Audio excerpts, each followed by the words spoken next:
السلام علیکم۔ میں امید کرتی ہوں آپ سب خیریت سے ہوں گے اور خوش و خرم ہوں گے۔ میری اللہ سے دعا ہے کہ اللہ آپ سب کو اپنے حفظ و امان میں رکھے۔ آج آپ کو جو واقعہ میں سنانے جا رہی ہوں وہ میرے دادا دادی کے ساتھ پیش آیا تھا۔ ہم لوگ پاکستان میں ہجرت کر کے آئے تھے۔ انڈیا میں ہم گرداسپور سے آئے تھے۔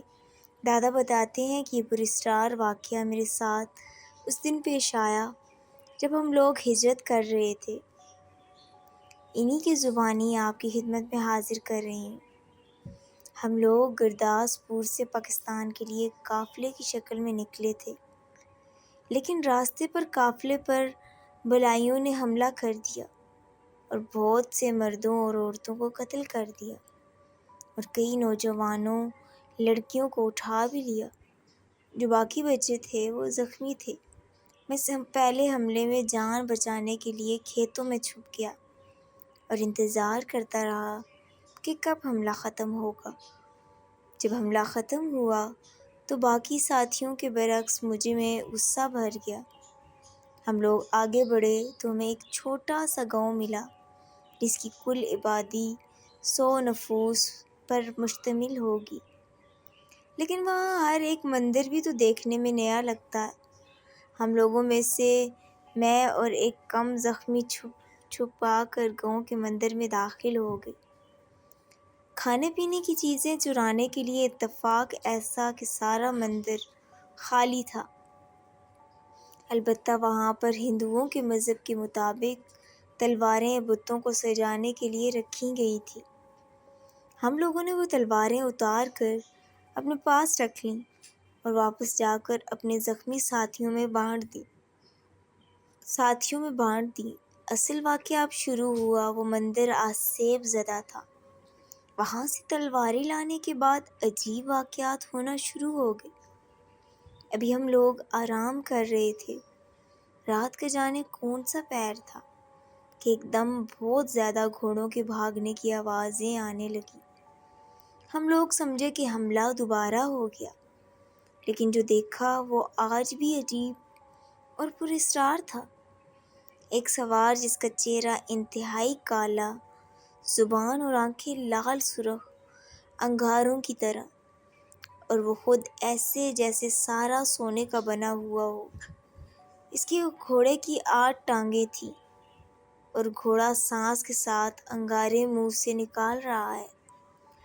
ایسا محسوس ہو رہا تھا اس بندے نے قدیم پوچھا کہ مندر میں کون گیا تھا، خود سامنے آ جائے ورنہ مار دوں گا۔ یہ سن کر میری آواز گم اور آنکھوں کے سامنے اندھیرا چھا گیا۔ اب مرتا کیا نہ کرتا۔ باہر نکلنے کو تھا کہ جو زخمی میرے ساتھ وہ تلوار نکال کر اس کے سامنے کھڑا ہو گیا، اور میں جو بولا وہ ہم میں سے کوئی بھی سمجھ نہ سکا۔ اس مخلوق نے صرف اپنے اشارے پر میرے ساتھی کو جلا کر راکھ کر دیا۔ اب مجھے اپنی موت یقینی نظر آ رہی تھی، لیکن وہ مخلوق جیسے آئی تھی ویسے ہی غائب ہو گئی۔ ہم سوچ ہی رہے تھے کہ اچانک دور سے اذان کی آواز سنائی دی۔ ہم لوگ اسی طرف چل پڑے۔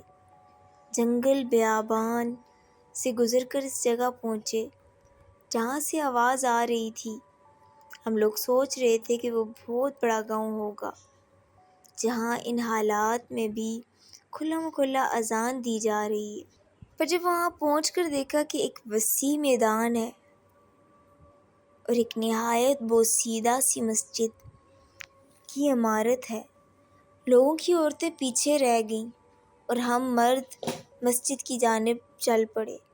وہاں پر ہم لوگوں نے پانی پیا اور اپنی عورتوں کو بھی پلایا۔ اس پانی کی برکت کے ساتھ ہماری پیاس تو ختم ہو گئی، پر بھوک کہاں گئی؟ وہ آج بھی معمہ ہے۔ ہم مرد وضو کر کے مسجد میں بیٹھ گئے کہ ابھی نماز پڑھ کر اپنا سفر جاری کریں گے، پر مسجد تو بالکل خالی تھی، حتیٰ کہ مؤذن بھی غائب تھا۔ میرا ذہن یہی سوچ رہا تھا کہ اچانک سے مسجد کے دروازے سے ڈھیر لوگ اندر آنے لگے۔ ان کے چلنے کے انداز سے لگ رہا تھا کہ وہ ہوا میں تیر رہے ہیں۔ ان میں سے کسی نے ہم سے بات نہ کی، نہ ہماری حالت کا پوچھا۔ نماز پڑھ کر تو چلنے لگے۔ جب سب چلے گئے تو ایک نوجوان آدمی میرے پاس آ گیا اور بولا کہ تلوار واپس نہیں کرنی، وہ دوبارہ آئے گا، ہم تم سب کی حفاظت کریں گے۔